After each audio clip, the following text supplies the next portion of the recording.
aposentado. O professor Mário é um dos pioneiros da nefrologia no Brasil e aqui no Rio, que a gente tem muito carinho, né? Uma pessoa extremamente... E ele tem uma frase, uma vez, que ele me falou que ele é filósofo, é uma das mentes mais brilhantes que eu já conheci, assim, né, do dia a dia, e ele é muito inteligente, com uma cultura... E os discursos deles começam lá em Hipócrates, né? Vem por traça todos os filósofos, é impressionante, demora bastante o discurso dele. Ele uma vez me falou que o sonho dele era ele dar uma palestra assim, para um auditório cheio e ficar falando, discursando, até não ter mais ninguém no auditório. Então, professor, eu achava isso extremamente engraçado. Então, vamos ver hoje aí, se em 1 hora aí a gente consegue sustentar até as 21 horas, 21h10 aí, o pessoal, até para a gente abrir uma troca de ideias, tá bom? Tá? Então, ótimo.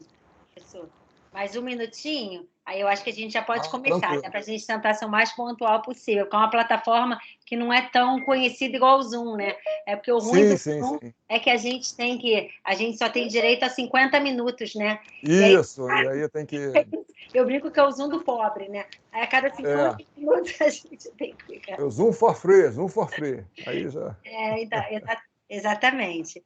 Bom, então... 8h10, eu vou continuar admitindo aqui as pessoas, mas assim, eu vou abrir até para a gente poder ser leal, né, com as pessoas que estão aqui desde 8 horas, né? Assim, eu gostaria inicialmente de agradecer imensamente o convite do professor Carlos Pérez Gomes, que ele é nefrologista, professor do programa da pós-graduação de Clínica Médica da UFRJ e professor adjunto de nefrologia da Unirio. Assim, professor, isso aqui é um sonho que está começando a acontecer. Você literalmente, assim, você aceitou prontamente o nosso convite. Claro, vamos! Assim, me sinto muito lisonjeada, gente. Todo o pessoal do Grupo Ossos Fortes, a gente quer agradecer muito a sua disponibilidade. Você em nenhum momento falou, não vamos, a sua animação. O nosso objetivo aqui é a gente tentar realmente... As pessoas que tratam doença osteometabólica, as pessoas que tratam osteoporose, da gente tentar tratar de uma forma mais correta, mais... essa questão da investigação da osteoporose secundária, que eu acho que é uma pedra que tem no calçado de muitos, parece simples, mas não é simples. Eu acho que você tem uma visão boa, multidisciplinar, para você poder fazer direito. A nossa ideia, a partir daqui, a gente só está iniciando um ciclo de várias aulas que a gente quer com esse foco na osteoporose secundária. A nossa ideia é realmente assim, ninguém, eu acho, que tem que sair daqui para substituir o nefrologista para tratar, não é o nosso objetivo, mas a gente tem que, pelo menos, reconhecer, para poder encaminhar para o especialista e para a gente não tratar piorando. Exatamente. Vai falar. Eu acho que o pior que é, às vezes é melhor você não tratar do que você tratar errado. Você pode estar fazendo mais mal ao paciente. Então, assim, aí gostaria de agradecer muito em nome aqui do Grupo Ossos Fortes, que é um ambulatório que tem mais ou menos 1 ano que a gente começou, nós tem endocrinologistas, a gente tem ortopedistas com o objetivo de tratar pacientes que já tiveram fratura. Esse ambulatório ele funciona no Hospital Pedro Ernesto, toda terça-feira, 1h da tarde. Vocês fiquem à vontade, quem quiser encaminhar pacientes para a gente é porta aberta, a gente tenta atender todos. Depois eu posso passar quem quiser, tem o meu contato, a gente bota o número do WhatsApp, que o paciente entra em contato com ali e faz a sua própria marcação. Muitíssimo obrigada. Fica excelente. Agora... Obrigado. Primeiro, uma honra. Obrigado, professora Caroline, pelo convite. Ser convidado para falar de um tema que até para nefrologista é um pouco árduo, por endocrinologistas, por ortopedistas e outros colegas de outras áreas, realmente é um desafio. Eu tenho um carinho muito grande pela UERJ, fiz uma residência lá, mestrado, ficou em 5 anos pelo menos, é uma das minhas casas. Vocês estão de parabéns pelo contexto multidisciplinar desse ambulatório, de ter colegas de especialidade clínica, especialidade cirúrgica, porque são doenças complexas. Então, o que eu vou fazer aqui dentro de 1 hora, no máximo, aí para tentar sustentar todos? Eu vou dar um olhar, iniciar um pouquinho do osso e da acidose, o que a acidose pode acometer o osso. Depois eu entro na parte nefrológica de como se investiga a acidose tubular renal e, dentro disso, sempre com um aspecto muito clínico e tentar dar algumas dicas do que eu já vivencio, né, há alguns anos nessa área muito importante que você colocou, às vezes até do que evitar de droga, por exemplo, que pode agravar uma osteodistrofia relacionada à acidose. Então, eu não tenho nenhum conflito de interesse, espero que os slides estão passando bem para vocês. Calma. Ok.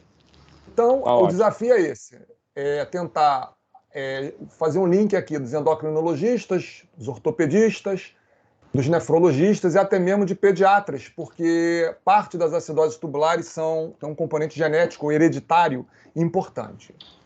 Nós vamos falar, classicamente seria isso, que eu falo sempre para nefrologistas, o que é acidose tubular e sua classificação, quais as principais causas de acidose tubular, como diagnosticar um paciente com acidose tubular e as principais dicas de tratamento. Mas antes de eu dar esse enfoque nefrológico, já de receber um paciente para investigar, classificar e tratar, eu vou dar um contexto da acidose em relação ao osso, que é fundamental aí para os colegas do ambulatório que fazem a parte de doença mineral e óssea. Então, a acidose metabólica, dentro de um ambiente de terapia intensiva, é muito comum. Mais de 50% de um paciente no ambiente intensivo, dos pacientes críticos, tem acidose. Porém, o nosso foco é esse aqui. É no paciente que tem acidose metabólica crônica. É um paciente que, na população geral, que é atendido em ambulatório, em consultório. Então, a prevalência de acidose numa população geral ela é muito menor. Ela é menor que 5%, em torno de 2%. Porém, nos pacientes, todo mundo sabe, né, com doença renal crônica, por exemplo, essa prevalência ela vai aumentando a partir da piora, da progressão do estágio das doenças renais. Então, a gente, na nefrologia, lida muito com acidose metabólica. E a acidose metabólica crônica ela faz um estrago muito importante, porque o osso é um sistema tampão. Esse gráfico não é para assustar, é só para lembrar, né, lá na graduação, quando a gente ensina, mesmo na pós-graduação, que a gente classifica o paciente com acidose metabólica, ele faz uma gasometria arterial, ou uma gasometria venosa, ou dosa um bicarbonato no sangue, e esse paciente tem um bicarbonato baixo com pH baixo, então ele tem uma acidose metabólica. E nós classificamos, calculamos o hiato aniônico, que é um anion gap, pega o sódio e o cloro no sangue com bicarbonato, faz essa conta. Se ele der elevado, são as causas de acidose com o anion gap elevado, onde entram ácidos na circulação. E, por outro lado, se eu tenho uma acidose metabólica, né, o bicarbonato, que é o verde aqui, ele está sempre baixinho, porque ele é um tampão, e, na realidade, não entrou um ácido na circulação, então o vermelho não sobe o ânion aqui. Então, o cloro é que sobe, são as chamadas acidoses hiperclorêmicas, e dentro das causas de acidoses hiperclorêmicas, qual é a fisiopatologia desse tipo de acidose? Não é entrada de ácido, é perda de bicarbonato, perda de base da circulação. E aí entram as acidoses tubulares renais. O que seria, então, uma acidose tubular renal? Uma perda de bicarbonato ou que o rim não consegue acidificar a urina. Estão me ouvindo? Sim. Ok. Sim, então, na prática clínica, perfeito. Então, na prática clínica, o que acontece? O paciente não lê o livro, ele não vem com exame de gasometria, enfim, no ambulatório, no consultório, olha, eu tenho uma acidose metabólica, o médico que me viu classificou, e no diagnóstico diferencial tem que investigar a acidose tubular. Não, essa não é a realidade. Então, quando suspeitar de um paciente com acidose tubular, como ela dá muitas acidoses tubulares, de maneira geral, são três principais. Elas dão muito potássio baixo no sangue, porque o rim perde potássio. Então, eu tenho as manifestações de paralisia periódica, arritmias cardíacas. Eu tenho, por exemplo, pacientes com acidose tubular hereditária, que a primeira manifestação clínica foi uma parada cardiorrespiratória na infância. É grave. Alterações de consciência, taquipneia, poliúria, ou seja, sintomas clínicos laboratoriais relacionados a potássio. E eu também tenho esses sintomas relacionados à própria acidose metabólica.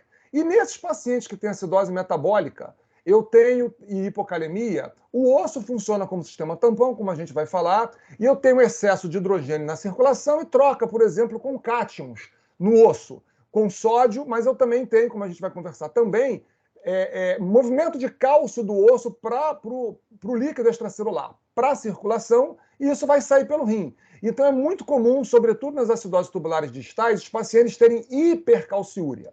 Então, como esse paciente pode se apresentar, essa aula é para um ambulatório multidisciplinar de doença óssea, de doença osteometabólica, ele pode vir com calcificação renal, que é chamada nefrocalcinose, ou litíase renal, deficiência de crescimento, então os pediatras vão ter muito contato com as deficiências de crescimento e fraturas espontâneas, raquitismo e ou osteomalácia. Lembrando que o termo osteomalácia é como se fosse o raquitismo, né? Na fase adulta, como veremos. Então, eu tenho às vezes, recentemente, inclusive, eu recebi uma jovem de 15 anos de idade, ígida até mais ou menos 10 anos de idade, começou a ter fraturas espontâneas, numa jovem previamente ígida. E, na realidade, o que ela tem na investigação é uma acidose tubular distal. Eu estou investigando agora até se é um componente hereditário ou se pode ser um componente adquirido, que eu vou comentar, por doenças que venham aparecer no futuro. E esse diagnóstico é fundamental, porque senão os pacientes vão continuar fraturando.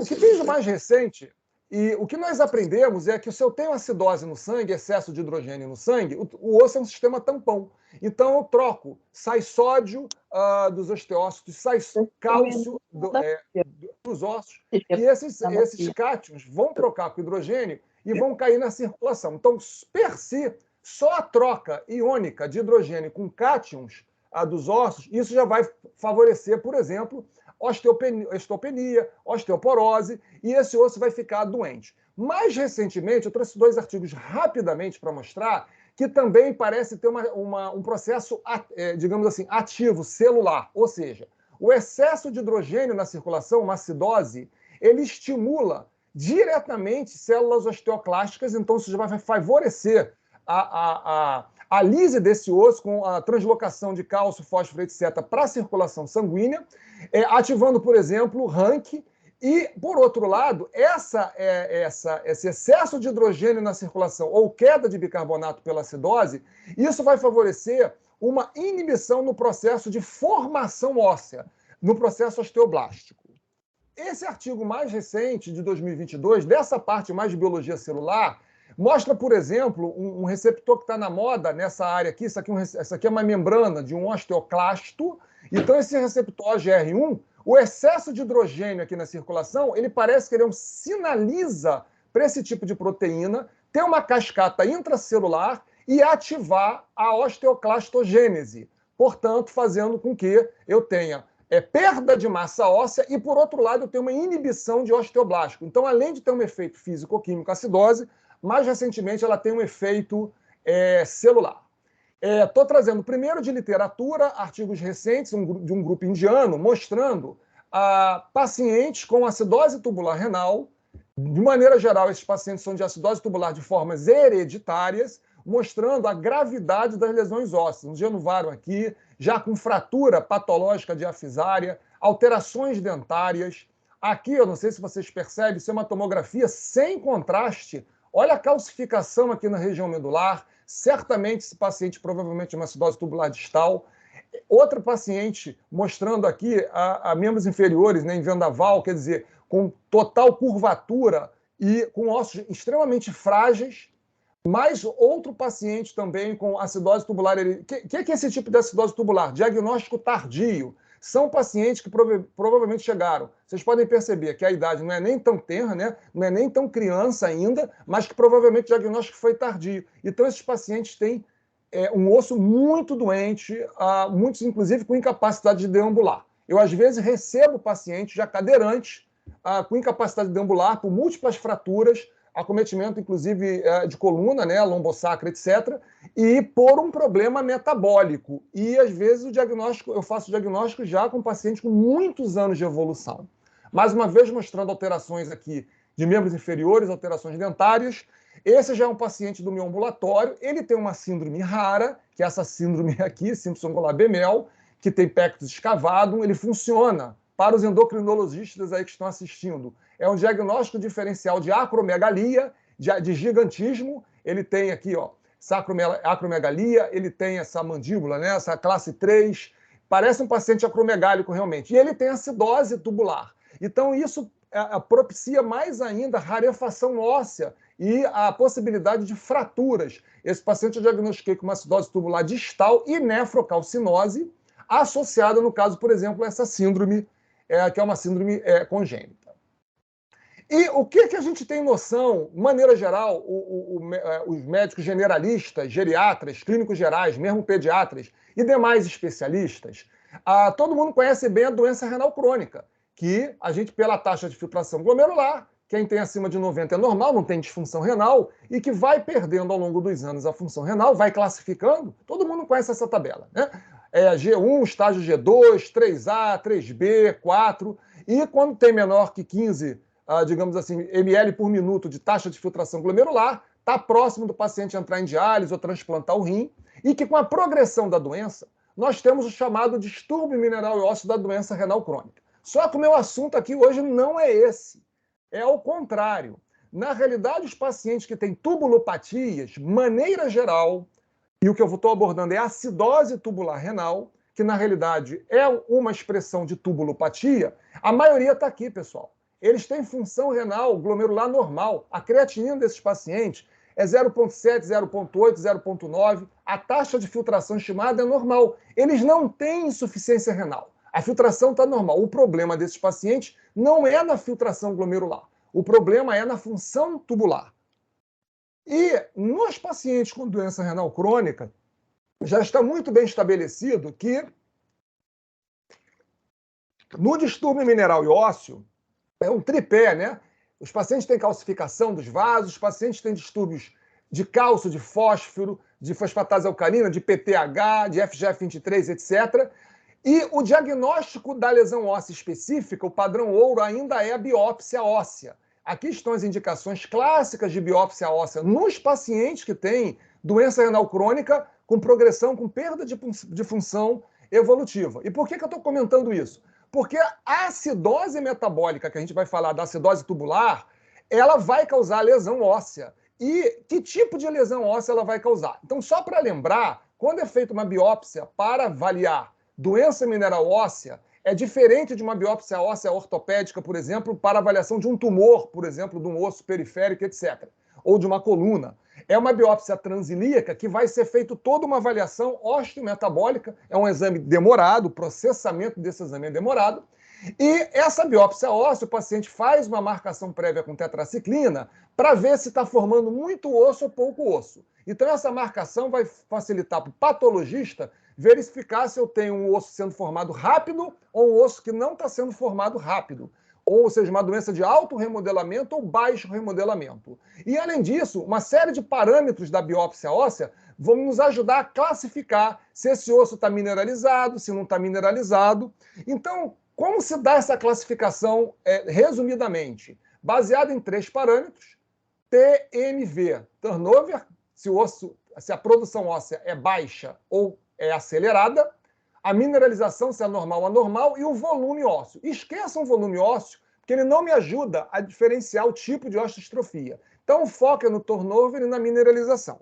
E como é que, então, é classificado?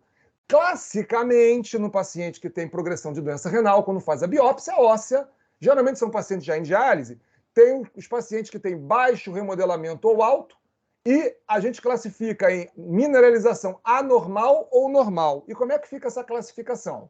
Bem, se tiver alto remodelamento, sem problema com mineralização normal, a gente diz que o paciente tem a tal da osteite fibrosa, geralmente relacionada a hiperparatiroidismo secundário. E isso no renal crônico clássico, porque no paciente que eu vou falar com tubulopatia, com acidose tubular, ele não tem insuficiência renal em relação à doença glomerular.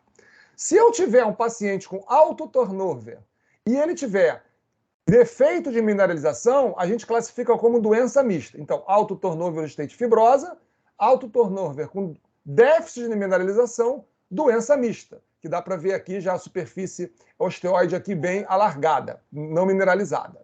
Se eu tiver agora um baixo turnover com defeito de mineralização, ou seja, o osso quase não está sendo produzido, superfície aqui de osteoide em relação ao osteoculado não tem aquela dupla marcação alargada, é um osso parado. Mas se eu tiver déficit de mineralização, isso é que eu chamo de osteomalácia. E se eu tiver só o baixo turnover sem o déficit de mineralização, a gente chama de doença dinâmica.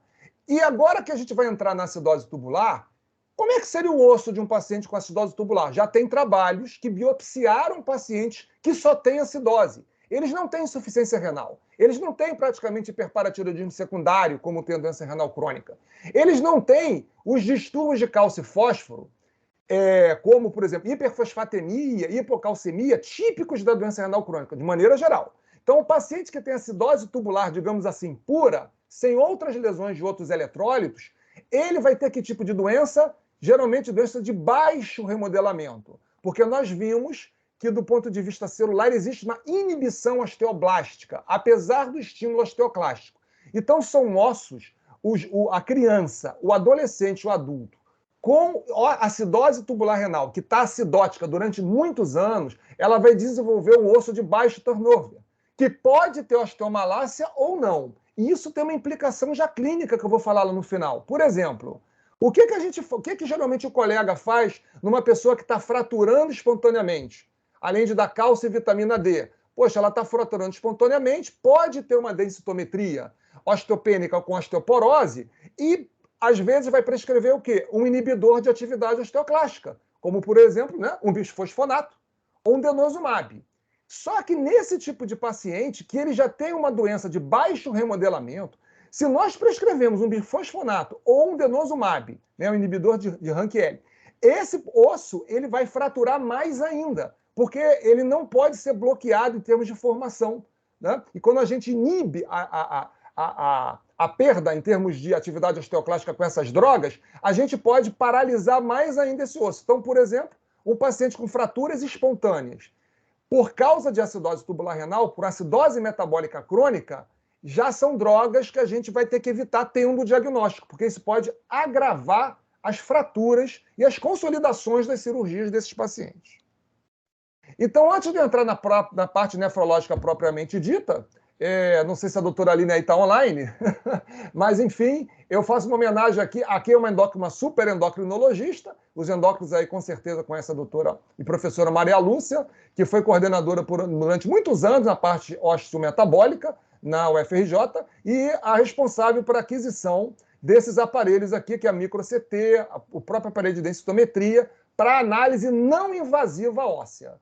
E a Aline, que é a nossa colega nefrologista, que é a responsável atual pelas biópsias ósseas com material ortopédico, é a nossa nefro-ortopedista, e que também tem um ambulatório de doença mineral e óssea no serviço de nefrologia da gente lá na FRJ. Então, eu sempre faço uma homenagem aqui não na realidade, elas trabalham de forma agregada, todos nós. Então, vamos entrar agora propriamente na parte, digamos assim, mais nefrológica da acidose tubular renal. Então vamos começar com o que é acidose tubular renal e sua classificação. Aí é isso, aí é a minha área. Né? Eu toco, né? A gente trabalha num mini laboratório clínico dentro do serviço de nefrologia, lá na FRJ, onde eu faço os testes para definir se o paciente tem ou não tem acidose tubular renal e se ele tem acidose tubular renal, qual é o subtipo de acidose tubular, que isso vai influenciar no tratamento. A gente precisa de um pouquinho de equipamento para fazer esse tipo de diagnóstico. E depois eu vou dar umas dicas para quem está no ambulatório e no consultório. Então, o que seria acidose tubular renal e sua classificação? Só lembrando que o pH da urina varia de 4,5 aproximadamente até em 7,5. A gente fica geralmente nessa zona de segurança. pH muito ácido não é muito bom, pode precipitar, por exemplo, cálculo de ácido úrico. pH muito alcalino também não é muito bom. Pode precipitar cálculos, por exemplo, de fosfato de cálcio, da infecção urinária, por exemplo, principalmente nas mulheres. A gente tem uma zona de segurança. E como é que é feita, então, a acidificação urinária rapidamente? Porque a gente entendendo isso aqui, relembrando, fica fácil fazer o diagnóstico clínico. Então, agora eu não falo mais de filtração glomerular. Quando eu falo de acidificação urinária, a nossa urina, gente, se o pH dela está 5, o pH do sangue é 7,4. A urina está 100 vezes, 1000 vezes mais ácida que o sangue. Então, o rim ele tem toda uma maquinaria para acidificar a urina. E como é que é feito isso? Resumidamente, no túbulo proximal, isso é a função tubular, todo o bicarbonato que é filtrado, praticamente 90% dele é reabsorvido no proximal, através de transportadores aqui na membrana luminal e na base lateral. Então, tem ação de anidrase carbônica, que hidrata esse bicarbonato e joga hidrogênio, o CO2 entra, aqui dentro acontece ao contrário, o bicarbonato sai por esse cotransporte aqui, e o hidrogênio, cada hidrogênio que é secretado é um bicarbonato poupado. É assim que funciona o túbulo proximal para reabsorver bicarbonato. Ah, Carlos, agora entendi. Então, se eu tiver uma lesão proximal, eu vou ter perda de bicarbonato na urina. Eu vou ter uma bicarbonatúria. E essa bicarbonatura vai levar a uma acidose metabólica. Então, aqui está a fisiopatologia da acidose tubular proximal, perda de bicarbonato na urina. Já no néfron distal, agora eu estou aqui no néfron distal, ele é muito importante para secretar hidrogênio. Ó. Secreta hidrogênio, que vão se esconder em sais para saírem na urina. Porque tem muito hidrogênio para sair na urina. Eles têm que ser escondidos em sais, como amônio e sais, sobretudo, com fosfato. E a célula que faz isso não é a célula principal, é a chamada célula intercalada tipo A, em que secreta hidrogênio na urina e cada hidrogênio secretado por essa TPase é um bicarbonato poupado. Fiquem tranquilos, porque eu estudo isso há mais de 20 anos, até hoje eu tenho que estudar. São mais de 80 tubulopatias hereditárias, as acidoses tubulares eu vou citar algumas aqui, mas o importante aqui é a ideia, que se eu tiver uma lesão no néfron distal, não entra hidrogênio na urina, não é secretado. E se o hidrogênio não é secretado na urina, ele acumula no sangue. Então eu tenho uma acidose metabólica hiperclorêmica. Esse paciente vai ter uma acidose metabólica importante. E agora qual o defeito? Não é perda de bicarbonato na urina, como na lesão proximal. É porque não secreta hidrogênio na urina. Essa é a fisiopatologia da acidose tubular distal, que é chamada tipo 1. Em ambas essas acidoses, geralmente a gente perde potássio também na urina. Então, eles podem ter problemas ósseos, que é o que interessa para a gente, mas eles têm muitos problemas também musculares e cardíacos, pela questão da hipopotassemia. Existe também ao contrário. Existem situações em que tem um hormônio aqui fundamental, que ele anda por aqui, ele atua nessas células, isso aqui na célula principal, que é a aldosterona.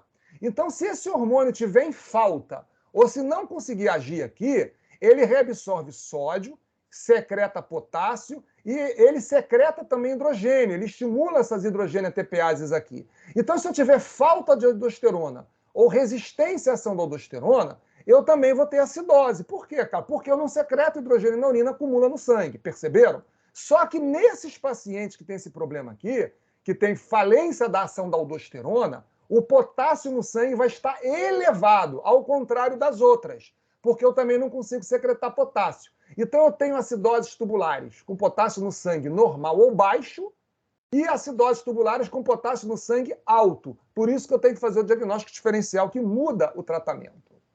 Então, essas são as formas da gente medir essas coisas. Então, do ponto de vista, digamos assim, acadêmico, o que seria o mundo ideal? Dosar acidez titulável no sangue, na urina, dosar amônio na urina, e dosar o bicarbonato. Aí eu consigo saber exatamente se o paciente acidifica a urina ou não. Mas isso eu faço no laboratório em termos acadêmicos, que a gente orienta trabalhos, etc. Na prática clínica, esses exames não existem na prática clínica, nos laboratórios, nem no SUS, nem na área privada, em nenhum lugar no mundo, pessoal. Tá? Então a gente vai trabalhar basicamente com alguns testes que eu vou mostrar para vocês a seguir para o diagnóstico diferencial. Todos vivos até aí? Vivos. Opa, vamos lá. Tá excelente, bem, então, vamos lá. Então, vamos agora falar especificamente como é que chega o paciente para a gente com acidose tubular e como é que a gente faz o diagnóstico diferencial. O diagnóstico diferencial e umas dicas de tratamento.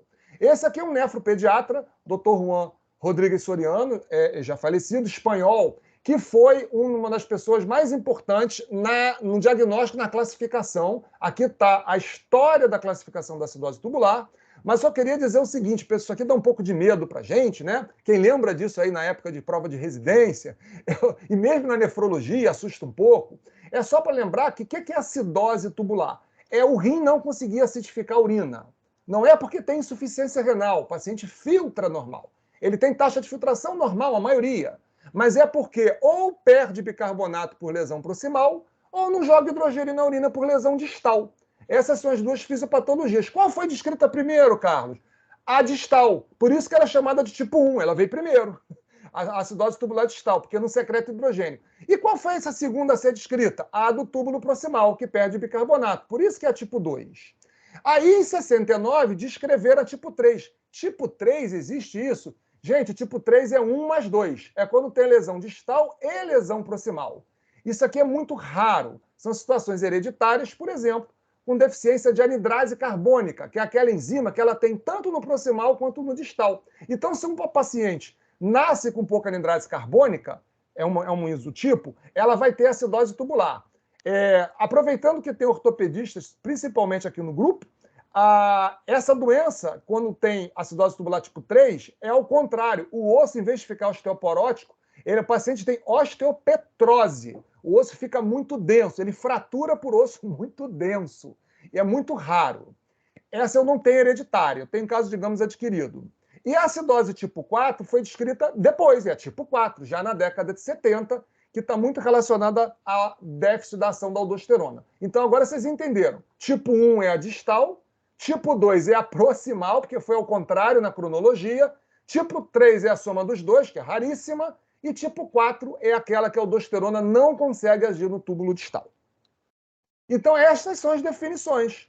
O que é a acidose tubular renal? Uma disfunção tubular que ocorre porque ou não recupera bicarbonato no néfron proximal, escapa na urina, ou porque reduz secreção de hidrogênio no néfron distal, ou ambos.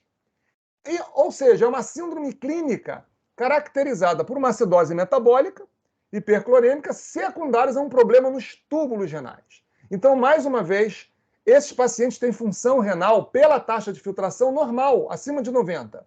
Mas eu posso dizer, Carlos, que esses pacientes têm doença renal crônica? Sim. Eles têm doença renal crônica por problema tubular, porque eles não conseguem acidificar a urina. Então, esses pacientes têm acidose metabólica, é um distúrbio eletrolítico ácido básico. Não é por insuficiência renal glomerular. Isso é muito importante que fique caracterizado. Então, para finalizar essa primeira parte, a gente para a prática clínica, tá néfron proximal, só para lembrar, néfron distal, e a gente aprende assim, né? Eu tenho acidose tubular, então, tipo 2, que é a proximal, em que o bicarbonato não é reabsorvido, ele escapa na urina. A tipo 1, que é a distal, que não secreta hidrogênio, e a tipo 4, que a aldosterona não consegue agir. Só que, na realidade, para a comunidade assim, nefrológica, a gente divide em 5. Porque essa distal, ela tem a clássica, que é que não secreta hidrogênio, mas ela pode não secretar hidrogênio e ter perda de bicarbonato associado, então vira 2 mais 1. 2 mais 1 igual a 3, a tipo 3 é a 2 mais 1. E existe uma forma ainda dessa distal, que também o potássio no sangue está alto, como a tipo 4, que de maneira geral os médicos conhecem, mas essa forma aqui, ela não tem a mesma fisiopatologia e muda o tipo de tratamento. Ela é mais rara, tá? A mais comum qual é, Carlos? A mais comum é a tipo 4. É só lembrar aquele paciente diabético que tem uma disfunção renal leve ainda, e o diabético, por exemplo, não produz renina, aldosterona. Então, eles tendem a ter pouca produção de aldosterona e eles fazem hiperpotassemia. Mas esse paciente, pessoal, olha aí a importância do que está no livro e do que está na prática médica. Esses pacientes com acidose tubular tipo 4 geralmente não têm doença óssea importante. Isso aqui é o dia a dia da gente. Eles não têm osteostrofia importante. Porque a acidose metabólica deles não é muito grave. Quem é grave são esses daqui. São os que têm acidose tubular tipo 1, tipo 2. Esses pacientes daqui que têm maior acometimento ósseo. E como é que se faz o diagnóstico? Mundialmente, dessa forma. Então, citando novamente o Dr. Soriano, esse é um artigo clássico, já tem 2 décadas. Nós temos, então, 5 tipos de acidose tubular. Ou ela é proximal, ou ela é tipo 4, que é a que falta aldosterona, ou que não consegue agir, ou a distal tipo 1, que a gente subclassifica. E a gente faz uma série de medidas laboratoriais, olha exames de sangue, olha o potássio na urina, o pH da urina. A gente, se puder, dosar algumas coisas como citrato ajudam. Eu consigo fazer amônio, mas mais do ponto de vista acadêmico, eu vou dizer como é que a gente faz na prática, os algoritmos aqui na prática, para eu poder classificar o tipo de acidose tubular e fazer o tratamento na nefrologia para ajudar a que esses ossos fiquem menos rarefeitos. E quais as principais causas? Então, quando eu faço um diagnóstico, colegas, de acidose tubular renal, existem inúmeras causas de acidose tubular renal. Então, por exemplo, aqui eu comecei pela proximal, que é aquela tipo 2 ou proximal. Lembra que o bicarbonato escapa na urina? Então, eu divido em causas, que digamos assim, primárias, que são genéticas, isso é muito importante nessa área. Então, esse tema ele é importante muito na nefropediatria, na endocrinopediatria, os ortopedistas que fazem abordagens cirúrgicas em crianças, porque lá predominam as doenças genéticas. Então, se eu tiver mutações nesses transportadores aqui, nesse aqui, por exemplo, na membrana luminal, o NHE3, o MBC1, isso é muito detalhado, isso precisa de exame genético Eu trabalho recentemente com genética e a gente ainda tem um problema grave no Brasil, porque o SUS não realiza os painéis genéticos para quaisquer doenças. Existe painel de osso, existe painel endócrino, uma série de doenças. Eu tenho painel, por exemplo, de doenças tubulares. Tá? Ou mesmo fazer um rolo exoma, que eu estou fazendo agora numa paciente um rolo exoma. Só que esses exames, infelizmente, ainda não são disponíveis no SUS. Isso é uma briga que a gente vai ter que ter para um diagnóstico mais apurado. E existem causas secundárias de lesão proximal, que é mais comum nos adultos. Uma série de doenças que podem lesar o tubo proximal são as que levam a chamada síndrome de Fanconi. O que é síndrome de Fanconi? É quando eu tenho uma lesão generalizada do proximal. Então, além de ter só acidose metabólica, porque perde bicarbonato, esses pacientes, além de ter acidose tubular proximal, eles têm perda de fosfato, perda de cálcio, eles não hidroxilam vitamina D, aí faz hiperpara secundário, ou seja, eu poderia dizer, pacientes com lesão tubular proximal têm muita osteodistrofia. Por que isso? Porque é raro ter acidose tubular pura. Geralmente o paciente com acidose tubular proximal, ele usa drogas ou tem doenças que causam uma lesão generalizada no túbulo proximal. Aí imaginem, o paciente já tem acidose metabólica grave, para lesar o osso. Ele tem hipofosfatemia, ele tem perda de cálcio, com calciúria. Ele tem aumento de PTH secundário à hipocalcemia. Ele faz hiperpara secundário. Olha quanto problema que esse paciente tem para afetar o osso. Então, são pacientes muito graves. Eu diria que os mais graves que eu tenho são os pacientes com síndrome de Fanconi, sejam hereditários ou mesmo adquiridos em relação à doença óssea. Várias drogas podem causar isso, drogas quimioterápicas, acetazolamida, doentes transplantados, doenças hematológicas, como mieloma, amiloidose AL, doença de cadeia leve e doenças hereditárias. Então, a gama é grande de situações que podem causar lesão tubular. Exemplificando aqui, doença renal, amiloidose renal, cistinura, aí são casos mais raros, doenças de depósito, doença de Wilson, existem doenças genéticas também que dão lesão proximal. Aí a interface do pediatra com os médicos que já tratam mais na adolescência e na fase adulta. Na acidose tubular distal, aí lá lembra no final do nefro, o problema é aqui, da secreção de hidrogênio. Então existem também causas primárias, em que eu tenho mutação ou variantes genéticas com perda de função desses transportadores. Eu, por exemplo, tenho paciente que tem alteração dessa hidrogênio ATPase. E só que essa proteína aqui, eu não sei se vocês sabem, essa hidrogênio ATPase existe no osso. O osteoclástico tem isso aqui.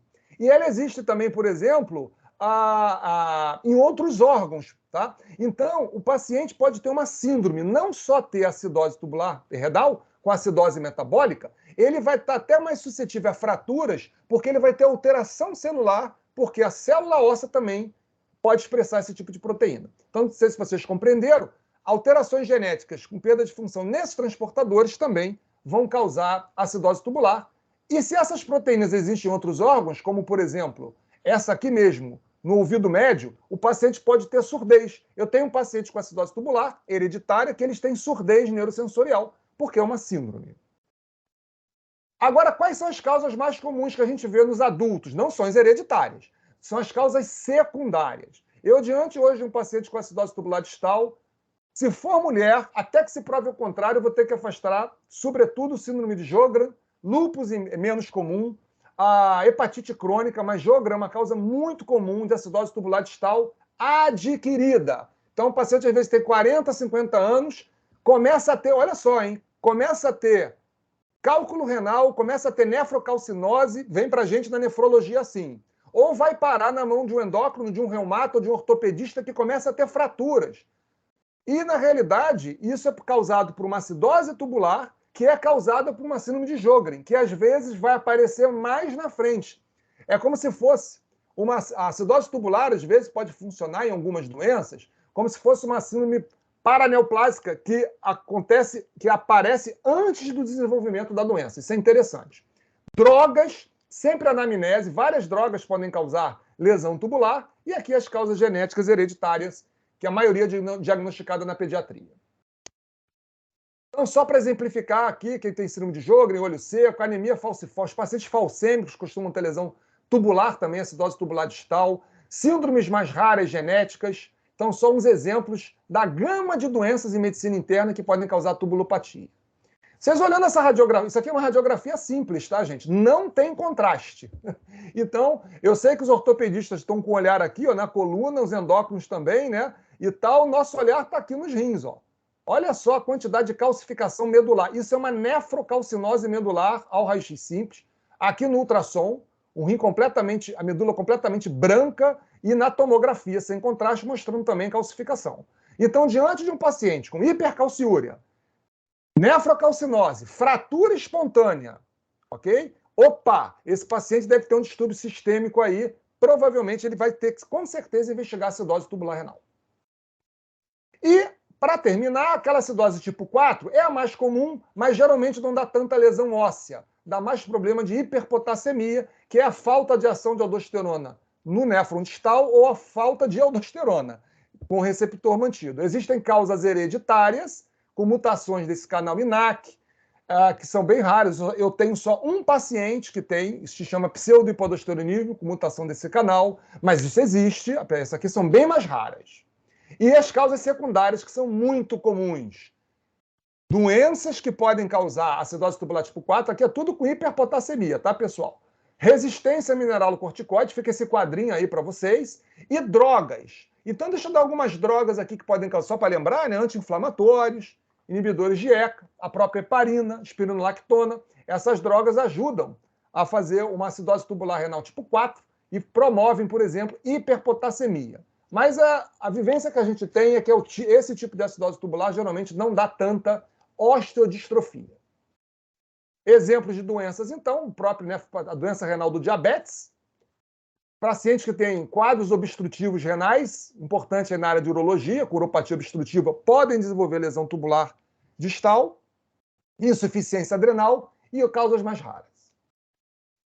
Bem, então, na prática, como é que eu diagnostico um paciente com acidose tubular renal? Aí vocês dão uma ligadinha para mandar para o nosso laboratório, porque esse é um problema no mundo inteiro. Porque para fazer o diagnóstico da acidose tubular renal, tem um diagnóstico que é mais simples, que você consegue até fazer no consultório e no ambulatório, vou falar.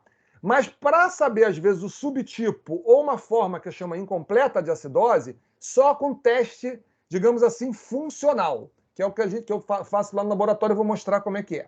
Então, Carlos, vamos no mais simples aí. O mais simples é isso, olha. Vocês têm um paciente lá com fratura espontânea, com nefrocalcinose, com litise renal, uma osteoporose num jovem que vocês não estão entendendo, começa a ter fraturas. Bem, será que esse paciente tem uma acidose tubular renal? Num exame básico, você diagnostica que ele tem acidose metabólica, aí é fácil. Ele tem bicarbonato no sangue baixo, o cloro está alto, então vocês fizeram o diagnóstico de acidose metabólica. Então, o médico generalista faz esse diagnóstico. pH baixo e bicarbonato baixo. Diagnostiquei uma acidose metabólica e ela é hiperclorêmica. Isso você faz com o exame de sangue tranquilo. Bem, qual é o próximo passo? Ou é perda digestiva ou é perda renal. Então, se o paciente não tiver diarreia, síndrome desabsortiva, se esse paciente não for colostomizado, ele não tem perda digestiva importante, certamente deve ser uma acidose tubular renal. Então, o paciente com acidose metabólica, como é que é a investigação? Isso aqui você já fez o diagnóstico, tem acidose metabólica, eu suspeito de acidose tubular renal. Aí investiga assim, ó. Eu tenho um paciente com acidose hiperclorêmica, suspeito de acidose tubular renal. Será que é proximal? Será que é distal? Aí eu precisaria fazer, para determinar o subtipo, eu precisaria fazer um testezinho funcional. Então, na proximal, o padrão ouro é fazer a fração de excreção de bicarbonato da urina. Tem que dosar, fazer uma gasometria da urina. E essa fração de excreção estando alta, eu fechei o diagnóstico de acidose tubular proximal. Ela estando normal, menor que 5%, ele não tem lesão proximal. Sabe qual é o problema disso aqui, pessoal? O único aparelho da América Latina que fazia gasometria de urina era o meu. Eu usei por mais de década esse aparelho, mas eu estou com ele parado desde o pré-Covid. Não existe aparelho no mundo para fazer gasometria urinária, só para gasometria de sangue. Por sorte, grande parte dos pacientes com lesão tubular proximal não tem só acidose, eles têm outros problemas proximais. Então a gente consegue chegar num diagnóstico. Mas para fazer uma TR proximal isolada, só mesmo com a fração de excreção de bicarbonato. Aí existe uma limitação operacional. E a acidose tubular distal? pede o paciente para fazer, tem um paciente com acidose metabólica, o potássio do sangue dele está normal, está baixo, e esse paciente tem fraturas, esse paciente tem nefrocalcinose, tem litíase, isso aqui é mais comum ter nefrocalcinose e litíase nessa população, e aí a gente faz um jejum de 12 horas e mede o pH na urina, com pH-gânter. Isso aqui é bem mais simples de fazer o diagnóstico. Se o pH da urina acidifica, ele não tem acidose tubular. O rim consegue jogar hidrogênio para a urina. Captaram? Se o pH da urina não acidifica, aí esse paciente é fechado com acidose tubular distal. E aquele paciente com acidose metabólica, tipo aquele paciente com diabetes, e que tem potássio alto no sangue, aí eu penso que é uma acidose tubular tipo 4 ou uma forma hipercalêmica daquela outra que é distal. Esse paciente eu deixo também 12 horas de jejum, um teste funcional, e eu coloco a urina fresca do paciente no pH-gânter. Pessoal, não tem jeito. Esses testes o paciente tem que ir ao vivo, ao laboratório, porque eu tenho que coletar a urina, ela não pode ficar em contato com o ar, porque senão troca o pH da urina, né? Porque sai CO2. Então, é um teste que o paciente tem que estar presencialmente no laboratório para eu fazer todas as coletas e fazer as avaliações na hora dos equipamentos. Se conseguir acidificar a urina, é tipo 4, porque é interessante, o tipo 4 consegue acidificar a urina. Se o pH não acidificar, é a tipo 1. O paciente com acidose tubular tipo 1 nunca consegue acidificar a urina com um pH menor que 5,5. E a gente chama que é acidose tubular tipo hipercalêmica. Bem, então eu falei antes do paciente que tem acidose metabólica. Mas eu vou te dizer, qual é a experiência que a gente tem? Muitos adultos que têm fraturas espontâneas, que têm, às vezes, litíase, que têm nefrocalcinose, que têm alterações... Muitos adultos que têm formas adquiridas, principalmente, eles não têm acidose metabólica. Quando você faz o bicarbonato no sangue, ele está normal, a reserva alcalina. O pH no sangue está normal. Ué, mas como é que eu vou saber que um paciente tem acidose tubular, que não acidifica a urina, se o sangue dele não está ácido? É porque ainda não está ácido. O osso está segurando. A gente não aprende isso na graduação, mas eu sempre falo isso há muitos anos. O osso é um órgão do sistema tampão nas acidoses metabólicas crônicas. Por que as crianças que têm essas lesões hereditárias, elas não crescem? Por que essas crianças têm muito problema de fratura? Porque metade do tamponamento ao longo dos anos é dado pelos ossos, onde tem a maior quantidade de cálcio. Tem muito sódio nos ossos, eu troco o cátio e agora com a nova teoria da estímulo osteoclástico e inibição osteoblástica, favorecendo. É um osso que fica de baixo turnover, suscetível à fratura, mas que vai tamponando a questão de um excesso de ácido na circulação. Bem, Carlos, como é que você vai, então, num paciente que tem fraturas espontâneas, etc., eu suspeitei de uma acidose tubular, ele tem nefrocalcinose, ele tem litíase, hipercalciúria importante. Será que é acidose tubular? Mas ele não tem acidose no sangue. Como é que eu vou fazer esse diagnóstico? Se o pH está normal, bicarbonato normal. Aí tem que encaminhar para a gente fazer o teste funcional. Então, esse teste, inicialmente, era feito com cloreto de amônio, que a gente dava cloreto de amônio para o paciente, induzia uma acidose metabólica, era muito ruim fazer isso. Dá muito efeito colateral, tem contraindicações. E o autor inglês, o Walsh e colaboradores, trocaram o cloreto de amônio por um teste com furosemida e fluorocortisona, que é o que eu já uso há muitos anos. Ele não tem acurácia, né, de sensibilidade, especificidade de valores preditivos, mas ele é um teste que eu, até hoje, não tive nenhum efeito colateral, leva 4 horas para fazer e a gente estressa o rim. Qual é a ideia aqui, pessoal? O paciente não tem acidose no sangue. Como é que eu vou saber se ele não acidifica a urina? Eu vou estressar o rim dele para acidificar a urina. Ao invés de induzir uma acidose metabólica, eu vou dar 2 drogas, que é furosemida e fluorocortisona, que vão aumentar a acidificação na urina. Se o paciente responder, se o pH, que era alcalino, ele cair para um determinado valor, que é 5,3, ele passou no vestibular. Ele não tem acidose tubular renal distal. Se ele não acidificar, ele tem acidose tubular. E como é que eu chamo essa acidose tubular? Eu chamo essa acidose tubular incompleta. Distal de forma... Por que é incompleta? Porque ainda não tem acidose no sangue. Mas é importante fazer o diagnóstico, porque se eu fizer, eu já trato o paciente. Ele já tem manifestação clínica. Esse é o protocolo. O paciente fica 4 horas lá no laboratório, chega em jejum. Então a gente faz essas análises, eu faço uma pH-metria de horário. Obviamente eu faço umas outras análises. Esse paciente toma as drogas e, enfim, ao final a gente elabora um laudo. Só para mostrar o grupo controle que eu já fiz há mais ou menos uns 15 anos, testando isso na nossa população, Então, nossos controles, vocês sabem, né? Controles são sempre residentes, pós-graduandos, colegas. Então, todo mundo conseguia acidificar a urina com protocolo, aumentar a acidez titular via amônio. E a gente foi trabalhando ao longo do tempo em diversas patologias. Estou dando exemplos aqui. Então, por exemplo, nós trabalhamos, por exemplo, com pacientes com síndrome de Sjögren. Parte desses pacientes aqui tinha doença óssea. Alguns tinham osteoporose, que não se sabia por quê. Eles tinham Sjögren, tinham osteoporose. Por quê?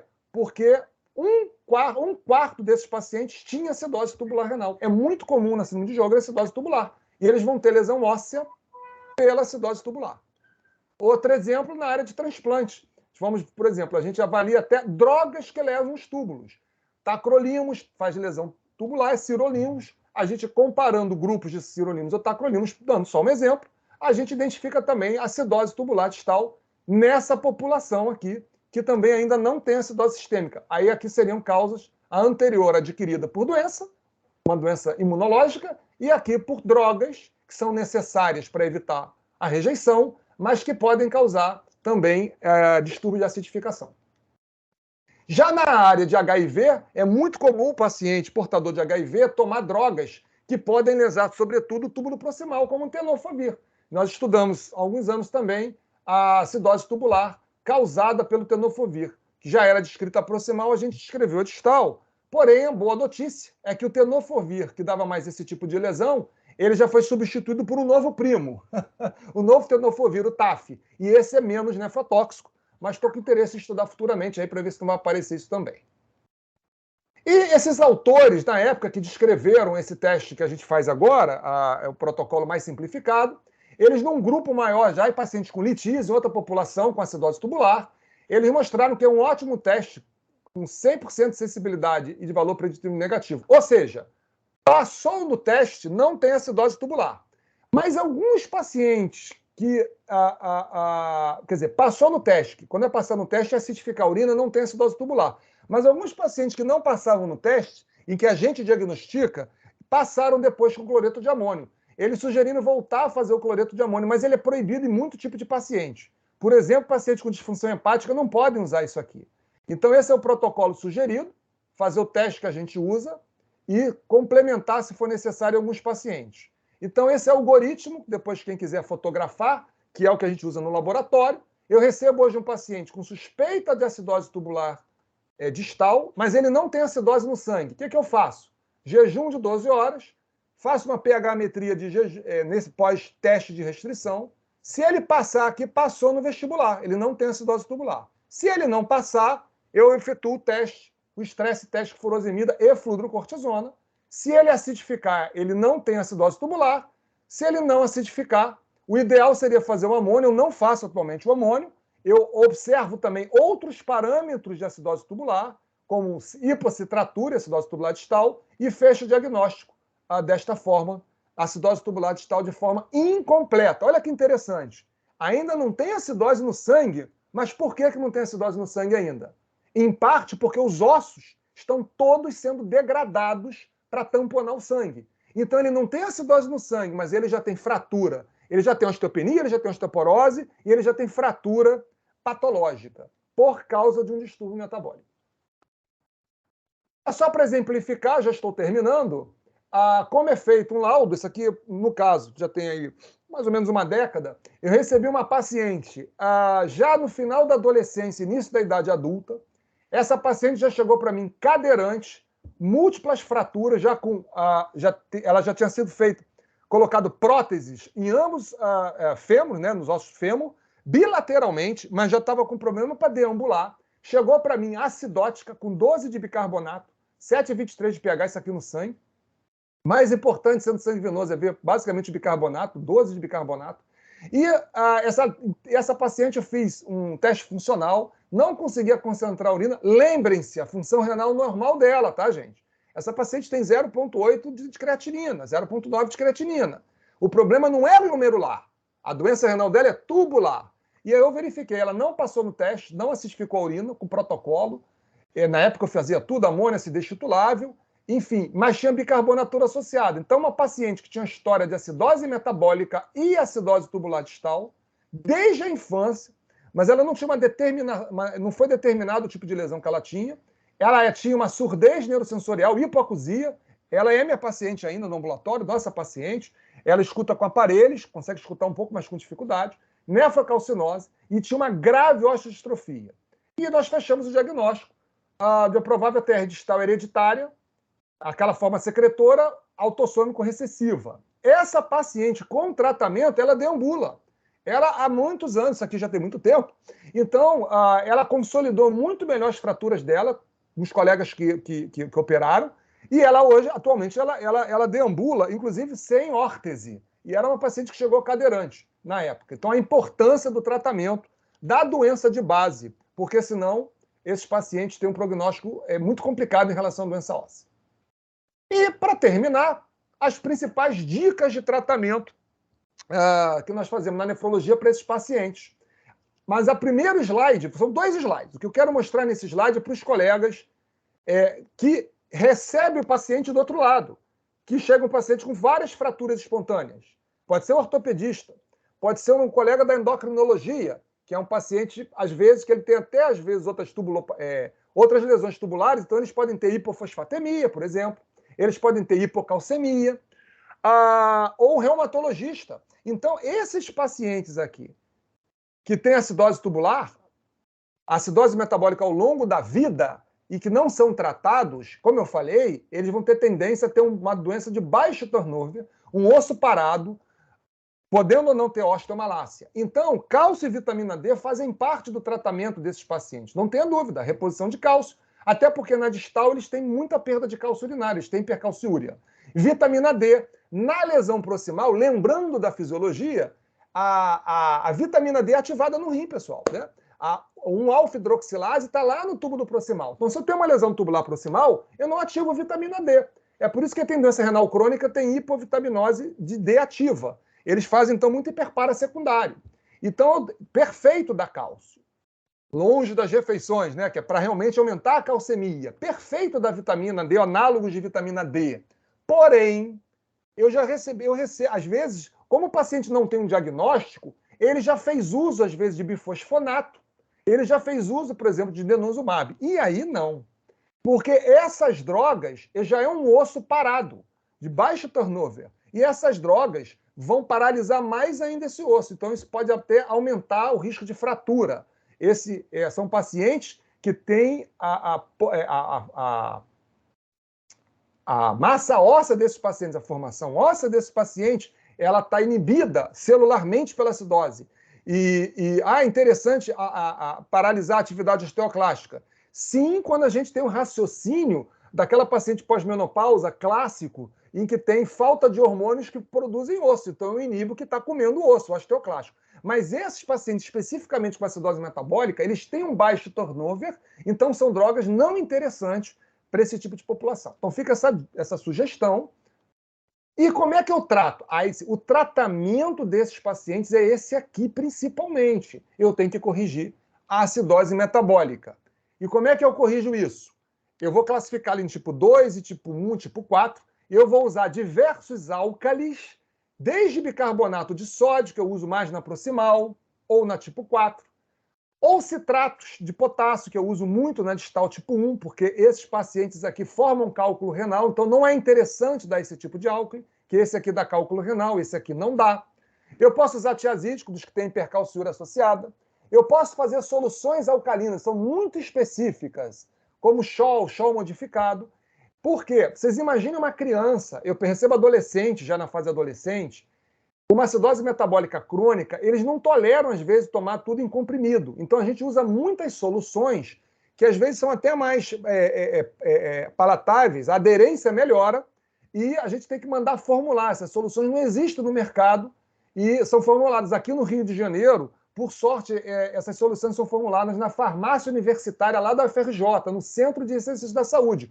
E é aberta para toda a população do Rio e fora do Rio. E com a vantagem que o custo é muito baixo, muito reduzido. Então, essas soluções pode pedir para fazer lá, são de qualidade e com segurança a gente consegue tratar esses pacientes. Bem, terminando aqui para a gente tentar trocar umas ideias, fica essa sugestão bibliográfica. nós editamos um livro da Sociedade Brasileira de Nefrologia, recém-lançado, tem uns 2 anos esse lançamento. Aí é o livro físico, o e-book, tudo que é distúrbio eletrolítico, ácido básico. Então, aqui dentro tem também um pouco de acidose tubular renal, e são 40 colegas de todo o Brasil, incluindo médicos de adulto. Tem parte pediátrica aqui dentro, que nós inserimos também, e não temos nenhum conflito de interesse, porque todos trabalhamos gratuitamente, para o custo ser baixo, e a gente disseminar a educação nessa área, que é uma área que pertence a todos os médicos. Então, isso é bom para o endocrinologista, para o pediatra, para o intensivista, para o nefrologista, para o clínico, para o geriatra, e para o ortopedista, até para cirurgiões, até porque vão ter pacientes com esses distúrbios, até para a questão de referenciamento. E, finalmente, o slide terminal aqui, né, as dicas.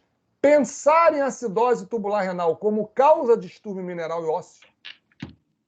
A proximal, a gente vai geralmente estar associado à síndrome de Fanconi e fecha o diagnóstico com a fração de excreção, mas geralmente associado ao Fanconi eu consigo dar o diagnóstico.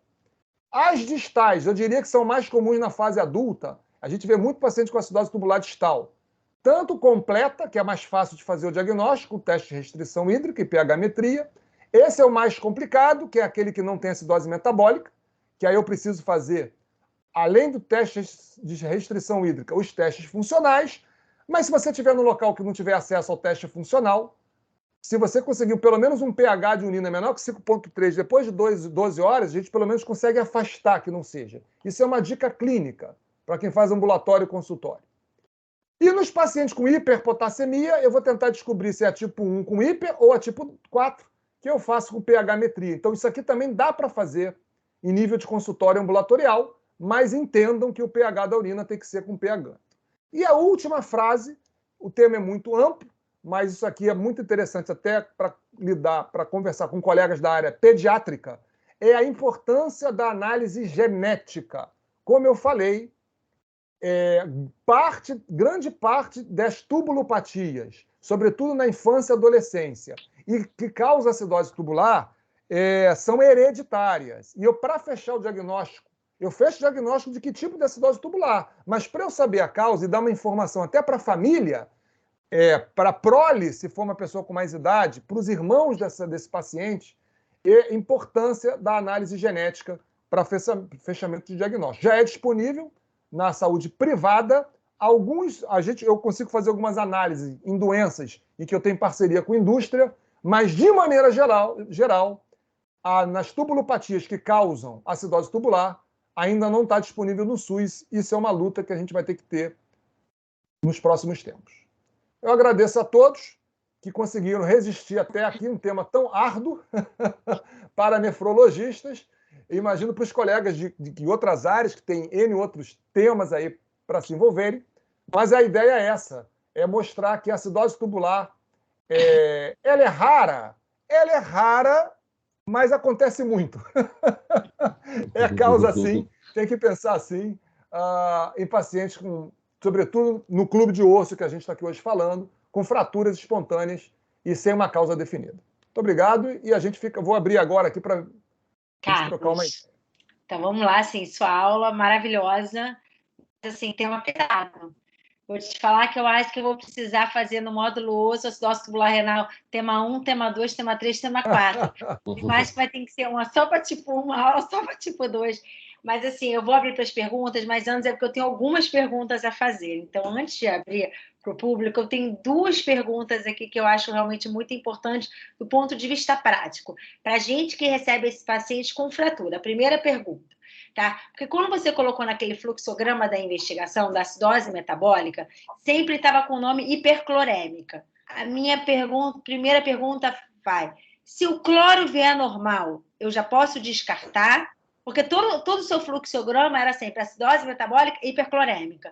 Então, a minha primeira pergunta é uma pergunta simples.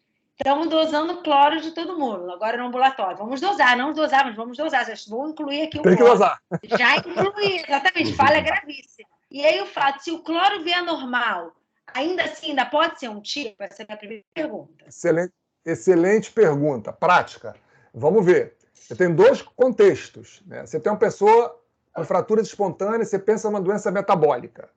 você vê que tem acidose metabólica. O bicarbonato no sangue está baixo. E isso, para a gente, já dá uma grande dica. Eu não tenho estou com acidose metabólica. bicarbonato baixo. Quando o bicarbonato está baixo, a gente já vai logo para o nefro, que a minha dúvida é daquele paciente. Isso. É bicarbonato? Não, porque o bicarbonato baixo já me deu a dica. Esse aí eu já não tenho mais. Mas ter um probleminha aí, não tem jeito, porque o cloro alto até pode dar, mas tem que calcular aquele tal do anion gap. Não tem jeito, tem que ter o sódio, bicarbonato e o cloro, porque ele pode oscilar com sódio, você entendeu? O cloro. Entendi. Então, mas assim, sem dúvida, você pega um paciente ali com 120, 130 de cloro na circulação, você ainda não tem nenhum bicarbonato, você não fez ainda o bicarbonato, mas fica de olho. Certamente é importante dosar bicarbonato. Gente, bicarbonato, no consultório e no ambulatório, não precisa fazer gasometria, até porque a gasometria é só um hospital. Então, qual é a dica? Quando pedir exame de sangue, ureia, creatinina, cálcio, fósforo, potássio, sódio, pede reserva alcalina. Reserva alcalina é o bicarbonato no sangue venoso mais 2. Então, se vier com 26, está normal. 40 tem alcalose, 10 tem acidose. Então, qual é a vantagem? Qualquer laboratório faz. Privado e na maioria dos públicos. Nas universidades fazem a reserva alcalina. Qualquer laboratório privado faz. E o tubo de bioquímica coleta no laboratório. Então, a primeira dica é essa. Olha o bicarbonato no sangue, tem acidose e cloro alto, aí é o que você falou. Aí entra naquele algoritmo. Esse tem acidose hiperclorêmica. Eu tenho que pensar em perda digestiva ou renal. Não tem diarreia, etc., vai para fazer é mais fácil para fazer o diagnóstico. O difícil é o paciente que tem lá só osteopenia, osteoporose, que não está se entendendo, fraturas espontâneas, de repente ele tem uma nefrocalcinose, ele tem hipercalciúria, esse paciente está com bicarbonato no sangue normal, cloro normal e sódio normal. Ele não tem acidose metabólica. Ok? Então, nesse paciente, se eu tenho, sim, calcificação de rins, se eu tenho hipercalciúria, se eu tenho uma lesão óssea, será que esse paciente tem uma acidose tubular naquela forma que eu falei, incompleta, que o sangue não está ácido ainda? Esse paciente vai ter que fazer um teste funcional, com certeza.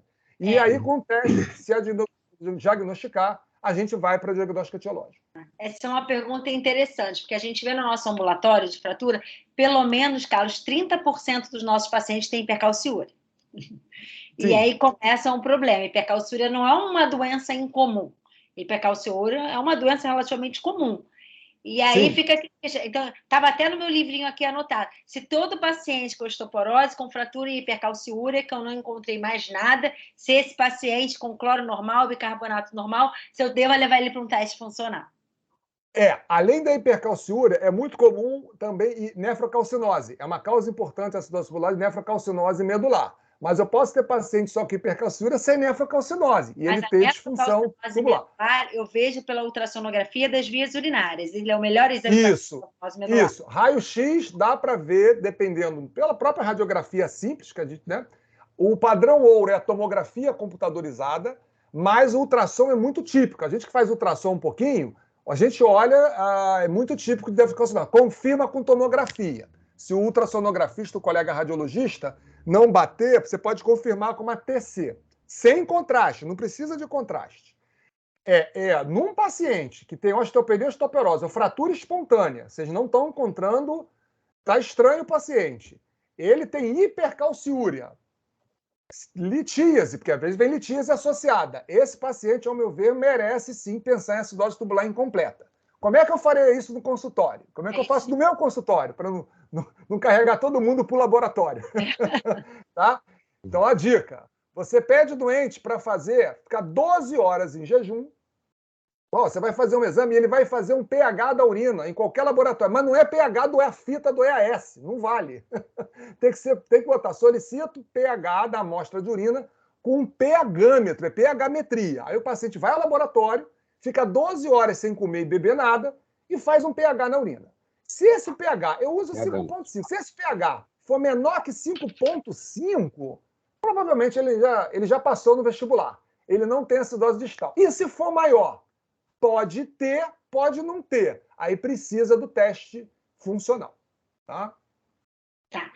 E antes de eu abrir agora para as perguntas, olha, eu já vi que a minha...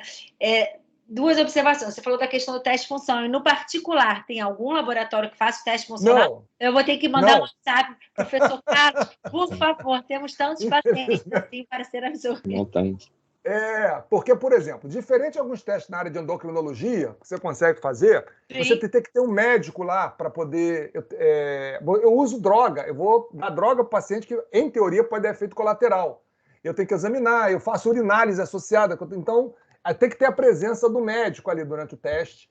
Dura 4 horas, dá um pouquinho de trabalho, mas... E tem enfim... esse teste até que eu faço, o custo não é tão elevado, tá? pH, para mim, o custo é tranquilo.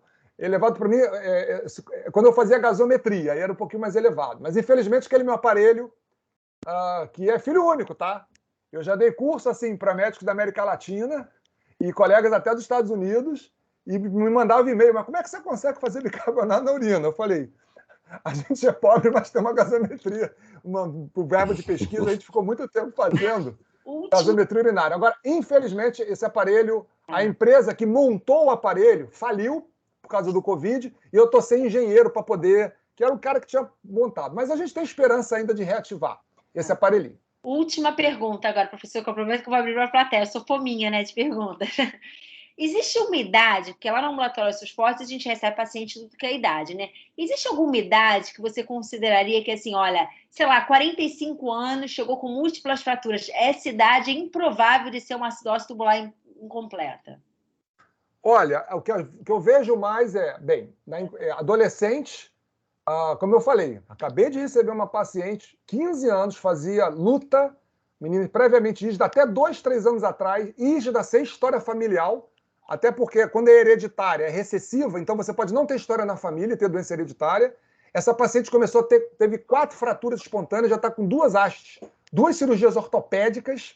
E o que é isso? Acidose tubular distal. Eu estou indo para... Está em andamento a minha investigação. Essa eu estou pedindo um rolexoma. Porque o custo de você fazer um painel, dependendo do rolexoma, ele é praticamente o mesmo. Então, até porque os endócrinos estão vindo comigo, eu estou pensando... Eu nem descartei, por exemplo, osteogênese imperfecta, apesar de ser adolescente. Tem umas causas raras assim que pode não ter tido quadro importante da infância. Então, o que eu estou querendo dizer? Sua pergunta, voltando.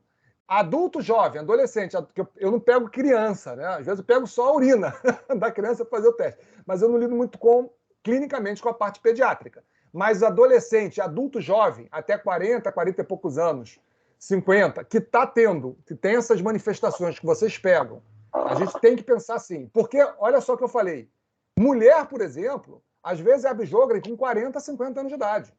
E lá vai ter acidose tubular. Então, juntou osteopenia, osteoporose, hipercalciúria, litíase renal, já dá uma olhadinha no bicarbonato no sangue, se estiver baixo, já vai direto. E se estiver normal, eu faria uma triagem com pH urinário. Tá? Perfeito. Bom, vou abrir agora para a plateia, para as perguntas. Eu já tenho, quando acabar aqui, uma lista de como encaminhar para o FRJ, uns 15 pacientes, pelo menos, que precisam ser melhor investigados. Vai acabar minha verba de pesquisa toda lá. Não, a gente vai ter que conseguir mais verba para você. Agora. A gente colabora sempre com todas as instituições, não só o ERJ, aqui no Rio, Niterói. Eu recebo pacientes assim. Agora, a questão é que o paciente tem que ir, né? Tem que ser um paciente que tem condição ambulatorial. Por exemplo, um paciente internado, fraturado, eu não tenho como fazer. Mas com o paciente ambulatorial, a gente, dentro das limitações, a gente vai marcando, vai fazendo, a gente lauda dentro do que for possível. Tá? O professor Paranhos está com uma pergunta. Paranhos agora. Professor Carlos.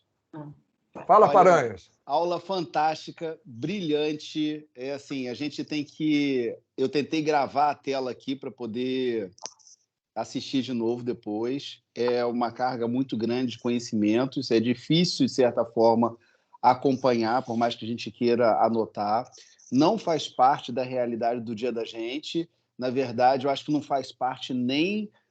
Não que a gente não possa... Nem do nefrologista. Nem do nefrologista. Não faz parte nem do diagnóstico, conhecimento. Tanta coisa eu imaginei que eu pudesse ter deixado passar ao longo do tempo. aí no acompanhamento dos pacientes. Mas uma coisa me chamou a atenção e eu, como ortopedista, gostaria de te perguntar. Existe algum tipo mais característico de fratura?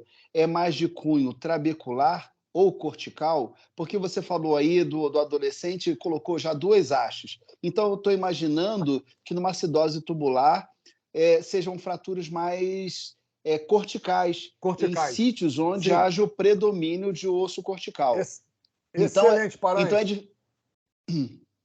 é diferente, então, de eu pegar, por exemplo, uma paciente que eu, teoricamente, estou achando que é osteoporótica e que tem uma hipercalciúria idiopática. Carol tem aí uma média de 30%, que é o que a gente acaba tendo com certa frequência, né, estatisticamente. Então, a minha preocupação é um pouco menor se essa paciente está fazendo, eventualmente, uma fratura vertebral, ou uma fratura do punho distal, que é uma fratura mais de cunho trabecular.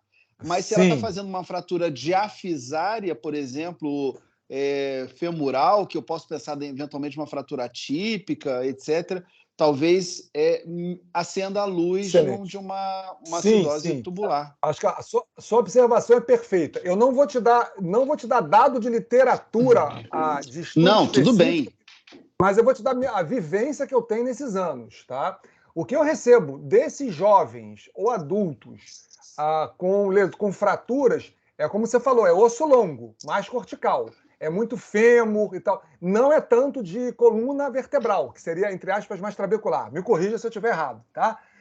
Tá certo, nessa área. Mas eu acho que é mais fratura assim, diafisária. Olha, a maioria desses que são mais jovens, os hereditários, quase todos já vêm com prótese.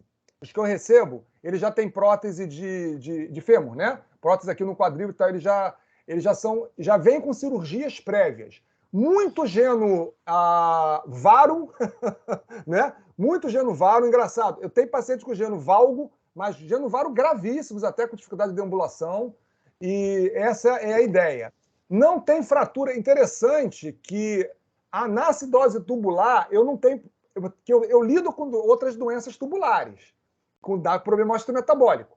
Por exemplo, tem pacientes com osteomalácia oncogênica, que é outra área.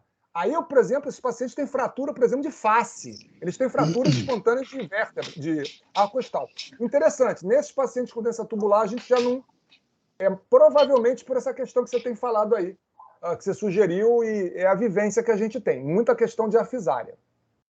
Mas não que não possa ter também de esqueleto central, tá? É entender que o osso ele vai sendo dissolvido, né? Como um tampão, vai liberando seu sódio, seu cálcio, etc., todo para a circulação durante muitos anos. Né? E o desvio angular dos membros inferiores provavelmente está relacionado a uma causa hereditária, né? Para que dê tempo, ao longo do desenvolvimento do esqueleto, de ter uma deformação, né? Então, sim. imaginando igual que a gente tem no raquitismo, por exemplo. Perfeito. Esses pacientes, todos que têm esses desvios, geralmente já vêm da infância. São as causas hereditárias. Eu tenho pacientes com lesão tanto proximal quanto distal hereditárias. Eu tenho pacientes que têm adultos com 1,35 m, 40 m, com lesão tubular. Mas as proximais, elas não são só acidose, elas têm muito mais problema. Como eu falei, perda de fósforo, que per si é causa de raquitismo e osteomalácia, perda de cálcio, são bem graves. A sensação que eu tenho, eu acho mais graves. A literatura diz que é em cima do muro, mas às vezes a acidose tubular, eu acho mais grave conseguir corrigir uma acidose proximal do que uma acidose distal. A quantidade de álcali que eu tenho que usar é absurda. Tá? Mas é isso que você falou. Certamente essas hereditárias. E aí a criança já vem lá desde a infância. Lembrar que a gente está com foco aqui osteometabólico, mas um grande problema, aí nefrologistas aqui, estou vendo o Ricardo e outros amigos aqui, o grande problema para a gente da nefrologia é o potássio, que essas doenças tipo 1, tipo 2, o potássio cai. Como eu falei, eu tenho pacientes, como é que você abriu o quadro? Parada cardíaca. Minha filha estava passando mal, arritmia, levei para o hospital correndo, ela teve uma parada cardíaca, foi revertida, graças a Deus, etc. Quando foram ver, potássio baixo com uma acidose gravíssima. Vocês terem noção, esses pacientes, eles podem chegar a valores de bicarbonato no sangue de 3, de 4, de 5. Você imagina um paciente desse que tem que tomar esses remédios, se ele tiver uma diarreia? Uma diarreia, todos nós temos diarreia. Né? Como a salmonella helmas, alguma coisa assim. E se ele perde tudo pelo rim, esses pacientes são muito graves, é isso que eu queria colocar. Eles são tratados, têm uma qualidade de vida muito boa, porém, se tiver intercorrência que não possa usar as medicações, são potencialmente graves. Arritmia cardíaca, etc. Tá? Então, eu só queria fazer esse paralelo, o olhar de vocês pegam com fenótipo, né, osteometabólico, e a gente pega muito direto com fenótipo de potássio baixo e cálculo renal com hipercalciúria, nos distais. Só uma dica, a lesão proximal, quem tem acidose tubular proximal, não faz cálculo renal, tá bom? Por um outro motivo, não tem litíase. Os distais têm litíase. Tá? Perfeita a colocação. Mas não faz litíase por quê? Por causa da questão do citrato? Que você só... Isso aí. A gente combinou, né, doutor? É isso aí. É isso aí. Os pacientes distais, eles têm hipocitratura. É porque é consumido no proximal. E isso favorece cálculos de oxalato e de fosfato de cálcio. O principal cálculo renal típico da acidose tubular é de fosfato de cálcio. Enquanto o paciente com lesão proximal, ele é o contrário, ele perde citrato na urina. Então, eles têm uma proteção. Então, eu tenho uma família que tem proximal com cálculo renal, mas provavelmente é uma tubulopatia chamada dente de super raro. Tá? Então, isso ajuda a gente na nefrologia a raciocinar também o tipo de lesão. Eu posso fazer uma pergunta para o Carlos? Pode ser? Claro. Carlos, parabéns, colega, amigão. Tenho até duas amigão há 25 anos que eu mandei. Que eu mandei para você do consultório, todas duas fazendo a acidose tubular, você investigou, tinha um jogo, então bem. Agora, Carlos, deixa eu te falar. Pacientes que faziam uso de tenofovir, muitas vezes você tem que tirar o próprio tenofovir, porque também ele tem uma capacidade nefrotóxica muito grande. Você tem observado que mesmo você tirando o tenofovir, a lesão tubular ela pode permanecer? Perfeito. Ou ela Ricardo, se reverte, com a sua experiência? É isso aí. O tenofovir, a gente fez até trabalho nessa área, né? 2 trabalhos. Não conseguimos publicar, sabe por quê? Porque o tenofovir, que dá muita lesão renal, nos Estados Unidos e na Europa, que é o TDF, ele já não usa há anos. Agora que chegou no Brasil o primo novo, que é o TAF, que é menos nefrotóxico. Mas esse TDF, eu tive uma paciente, Ricardo, que ela fez um Fanconi gravíssimo pelo tenofovir. Ela parou em terapia intensiva, com hipocalemia, com acidose, e ela ficou 3 anos para recuperar. Suspendeu 3 anos para recuperar completamente a função tubular, tendo que usar medicações. Então, não é assim, retirou, melhorou. Tem pacientes que realmente demoram. Mas a tendência, com o passar do tempo, é melhorar. A boa notícia nessa área de antirretroviral é que a droga nova ela parece ter bem menos efeito nefrotóxico, o tal do TAF. Certo. Isso aí. Posso fazer uma pergunta, Carol? É o Rodrigo que está falando aqui. Professor, parabéns pela apresentação, tá? Eu queria tirar uma dúvida. Eu sou ortopedista lá do Projeto Ossos Fortes. Para esse paciente, a suplementação de cálcio, tem alguma restrição ao citrato ou ao carbonato de cálcio? Tem um de melhor escolha ou não? Excelente pergunta, Rodrigo. Em relação a gente, do ponto de vista de álcali, a gente usa muito citrato, tá? Até porque ele tem um efeito benéfico em relação ao próprio... Porque os pacientes, inclusive, têm hipocitratura, né? Os pacientes com lesão distal. Então, a gente usa muito citrato de potássio. Porque qual é o problema? Esses pacientes que têm osteodistrofia, que têm acidose, eles geralmente têm um potássio normal ou baixo. Então, quando eu dou um álcali, quando a gente dá um álcali tipo bicarbonato de sódio, né, que é um álcali barato, ele vai baixar o potássio do paciente. Esse é um problema. Então, a gente, na nefrologia, nós procuramos dar álcali com potássio, que é aquelas soluções lá específicas, ou citrato de potássio. Então, funciona bem, tá? Nesse sentido. Então, citrato, a gente dá álcali com potássio preferencialmente. Mas não há nenhum problema. Qualquer álcali é bem-vindo. Qualquer álcali é bem-vindo. A grande questão é corrigir.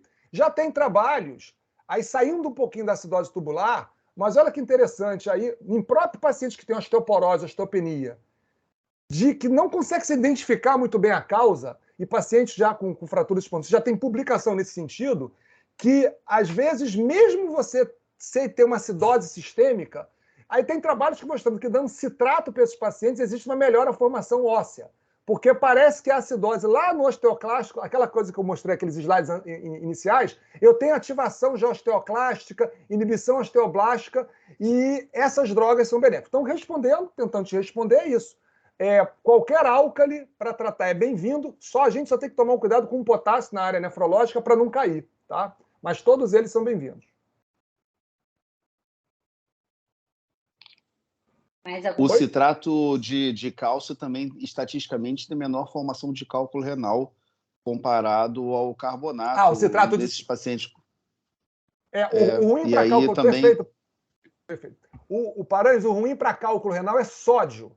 O sódio que é ruim para quem tem litíase associada. Então, a gente tenta dar um sal que não tenha sódio. Então, se eu puder usar um citrato, um citrato que seja de potássio, que não seja de sódio, se ele tiver litíase, é interessante, sem dúvida. Tá? Legal. Mais alguma pergunta? Boa noite. Boa noite. Tudo bem? Parabéns. Posso fazer uma pergunta? Claro. Então tá bom. Breno, Galdino, Maria Carolina, parabéns aí pela iniciativa. Muito bom aí. Dr. Carlos, excelente aula. Paranhos, também um grande amigo. Parabéns aí. Muito boa didática. Excelente. Claro que eu acho que amanhã muitos de nós aqui já vai estar com a cabeça embaralhada de novo. Tá, eu, pelo menos. Então, como a Maria Carolina falou, módulo 1, 2, 3, 4, 5. Tá? Mas ainda assim foi muito, muito elucidativo e estimulante. Eu vou fazer uma pergunta aqui como ortopedista, eu sou ortopedista aqui do interior de São Paulo, e em termos práticos, né? Falou-se aí de hipercalciúria, com litíase renal. Então, esse paciente fica fácil da gente imaginar que a gente tem que pedir uma avaliação do nefro, pode ser também um adenoma de paratireoide, a gente, enfim, tem o cabeça de pescoço, tem o endócrino, tem... Então a gente vai tentar investigar a causa.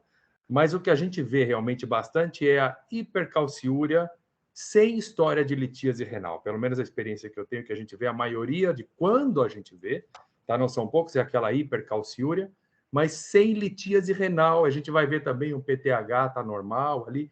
E para esse paciente, se a gente for encaminhar todos esses pacientes para o endócrino, a fila vai ficar, pro nefro, desculpa, a fila vai ficar grande aí. Então, para esse paciente que a gente não identifica lá uma história de litíase, não estamos nem falando em tomografia, em ultrassom, que não tem uma história de litíase, ele tem uma hipercalciúria lá na investigação, como é que a gente conduz para esse paciente? Que a gente ouve muito falar, hidroclorotiazida, clortalidona, faz isso daí. Só que eu não sei se aí a gente também já não está começando a tampar o sol com a peneira, entendeu? É o que o Paranhos falou. Eu acho que eu já pensando aí, eu já estou comendo bola em algumas coisas aí. Então, eu acho que para esse paciente a hipercalciúria do nosso ambulatório do dia a dia, sem doença, sem litíase renal, como é que a gente conduz? Perfeito. Não, muito bem. É muito bem colocado, que é o dia a dia, né? Na realidade, assim, quando a gente vai para a litíase, a causa principal para a gente de distúrbio metabólico é a hipercalciúria renal, mas não associada à acidose tubular, que não se sabe muito bem a causa. Metade dos pacientes tem, é o que vai tomar restrição de sódio, vai tomar tiazídico aí para o resto da vida, etc., para diminuir a calciúria. A rigor, a hipercalciúria, sem ter litíase, sem ter nefrocalciúria, sem ter outras manifestações, a gente nem indica, não teria uma indicação de tratamento farmacológico, né, para esse tipo de paciente. Então, assim, a hipercalciúria isolada, não sei se seria assim um red flag, né? Porque é muito comum para vocês. Então, a acidose tubular, na realidade, é rara, assim, né? É rara. Mas eu acho que a gente, geralmente, os que chegam para mim foram juntando as peças do xadrez. Não foi só... né? Então, ele tinha lá, às vezes, questão óssea. Osteopenia, osteoporose, ele tinha uma hipercalciúria, já um episódio de litíase, já uma nefrocalcinose e tal. Quando alguém dosa um bicarbonato no sangue já dá meio baixo, isso aí facilita demais. Então, a dica que eu dou é, ambulatoriamente, mesmo ortopedista no consultório, faz uma reserva alcalina quando for pedir um exame de sangue, porque ali, se vier baixo, já dá um alarme. Tá? Mas pode ser a forma incompleta, que não vem. Mas, como eu falei, a forma incompleta é muito comum ter nefrocalcinose, ter hipercalciúria, ter litíase. Então, eu acho que para chegar a ter uma osteopenia, uma osteoporose, uma fratura espontânea, todos esses que eu vi com fratura espontânea já vieram com muita lesão no rim, digamos, uma lesão no rim que eu digo, com hipercalciúria, com nefrocalcinose. Então, não sei se talvez eu sugeriria, assim, um exame mesmo de rotina no consultório e tal, que se faz em qualquer hospital, qualquer laboratório, a reserva alcalina já ajudaria no sangue, se vier baixa, alarme, e aí refere aí para um colega fazer uma investigação. E se tiver mais peças de xadrez, além da hipercalciúria em si, realmente pensar nessa possibilidade de acidose tubular. Eu acho, inclusive, que você levantou agora, provavelmente, às vezes muitos pacientes que vêm só, você tem hipercalciúria renal, uma litise, um problema ósseo, e é a hipercalciúria renal que está dando lesão óssea. Sim, mas às vezes ele pode ter uma acidose tubular.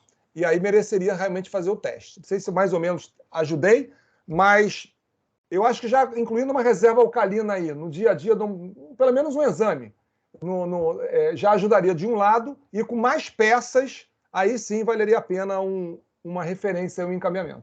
Tá? Acho que esse é o que entrou no caderninho de todo mundo aí, a reserva alcalina, né, pessoal? Eu sou fã. O cloro. E já pode botar o cloro. O cloro também. É isso aí. O cloro. O cloro. Não deixar de pedir o potássio. É isso aí. O cloro sempre sofreu bullying na área. Ninguém lembra dele, né? É isso, certo. Muito obrigado. Uma pergunta aqui da plateia, do Carlos. Olá, Carlos. Muito bom a sua aula. Parabéns aí pela explanação. Na verdade, eu tenho uma pergunta para você, né? Pergunta de nefrologista. A gente sempre teve como o uso dos tiazídicos no controle da hipercalciúria e o impacto para a litíase. Mas saiu um artigo recente que foi um balde de água fria para a gente. Né? Esse artigo dizendo que não há mudança no desfecho a despeito do uso de tiazídico. Então, eu gostaria de saber qual é a sua opinião, apesar deles não desaconselharem o uso, eu acho que todo mundo vai continuar usando, né? Acho que a gente deve valorizar muito mais a questão do estabilizador da precipitação do sais de cálcio e de qualquer outro, né? Até porque lembrar que o sais de fosfato ele piora com a urina mais alcalina, você aumenta o risco de precipitação. Exatamente. Mas eu acho que fundamentalmente focar na questão da utilização do citrato como grande estabilizador. Era isso que eu queria te perguntar. Obrigado, Carlos. Bom te ver, Carlos Augusto. Está formalizado, está a mesma coisa aí esse tempo todo. Sim. Mas vamos lá. É o que você falou. A gente teve tanta evidência durante muito tempo, né, que reduz calciúria. É a única droga que literalmente reduz calciúria. Tinha trabalhos prévios com desfecho duro, de diminuição de litogênese. Veio esse trabalho recente agora, né? Acabou de ser publicado.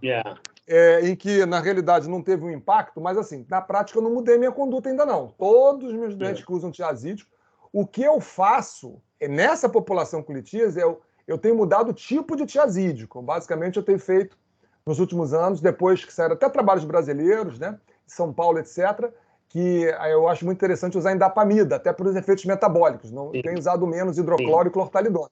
Mas não mudei minha prática até sair uma nova revisão Cochrane aí, que vai dar como está ali. Está muito assim. Eu não tive coragem de mudar, não. Tá?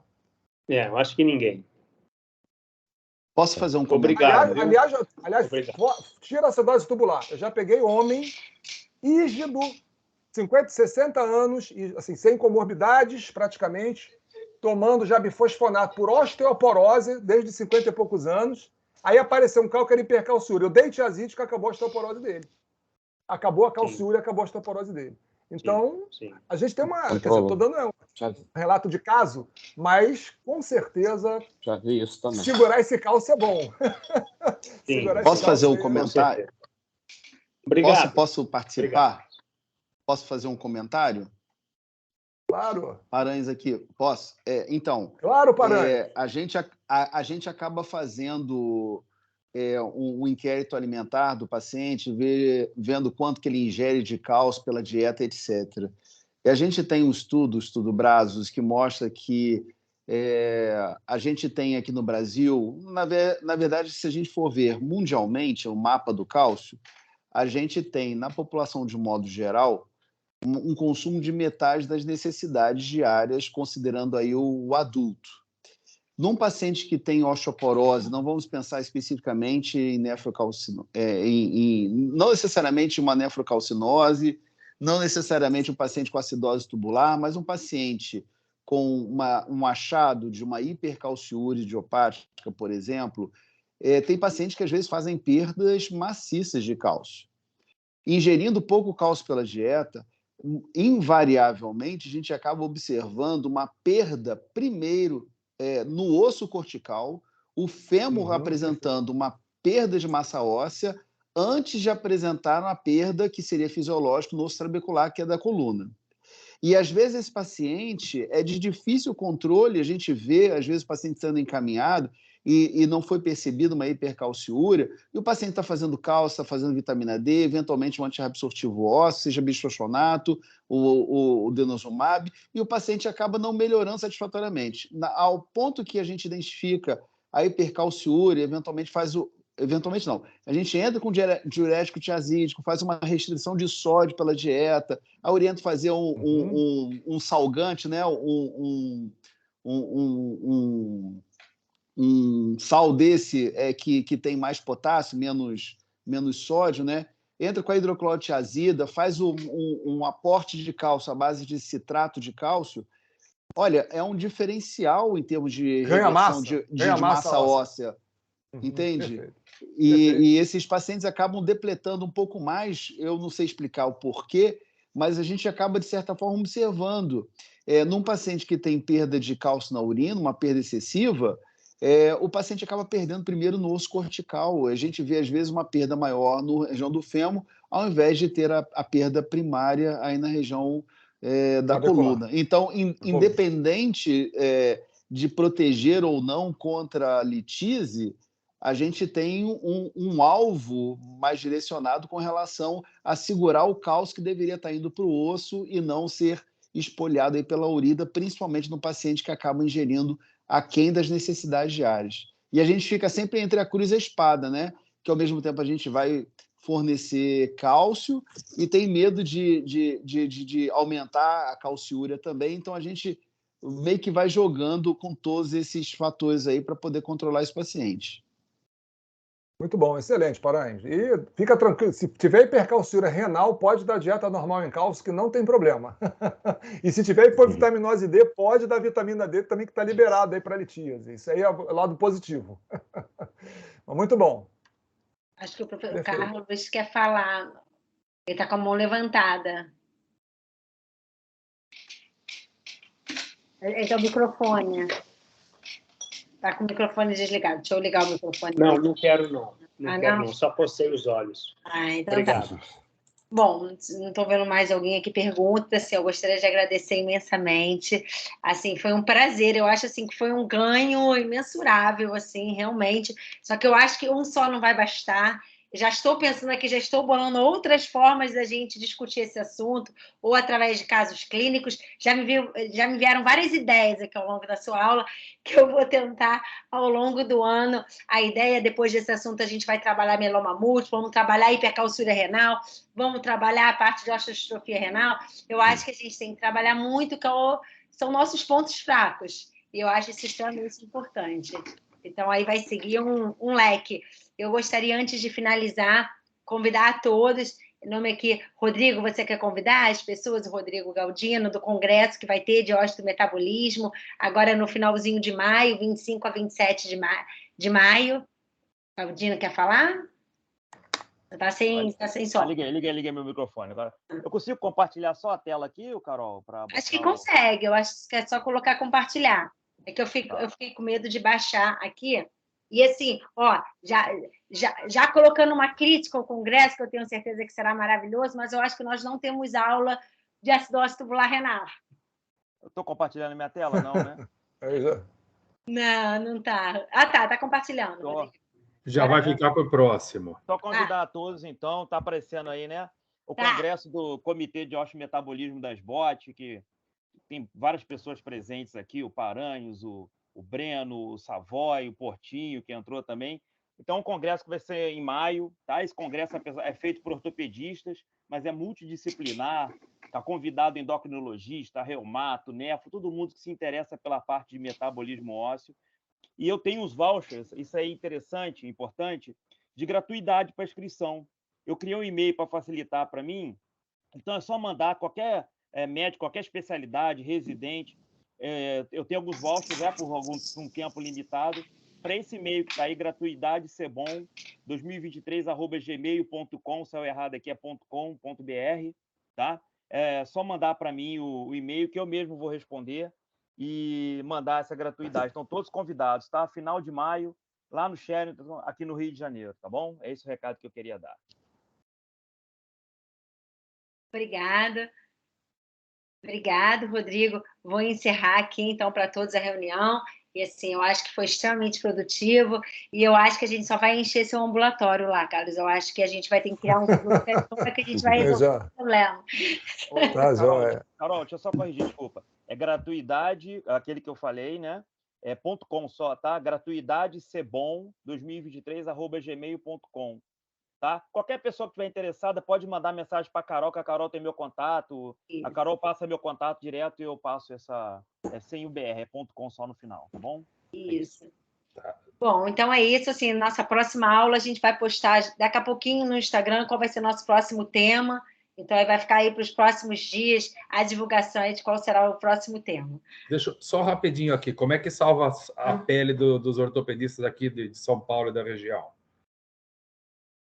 Não dá para mandar para o Rio. Como é que faz? Não. São Paulo tem muita gente boa. Tem um grupo, pessoal, grupo aí que faz litígio. Da Wanda Georgette. A Wanda, legal.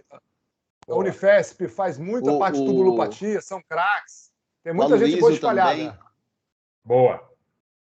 Sim. Tem pessoal que faz muita litíase e doença mineral. Mas esses testes, sobretudo, é quem faz. Pessoal que faz litíase também faz, porque acidose tubular e litíase também está muito associado.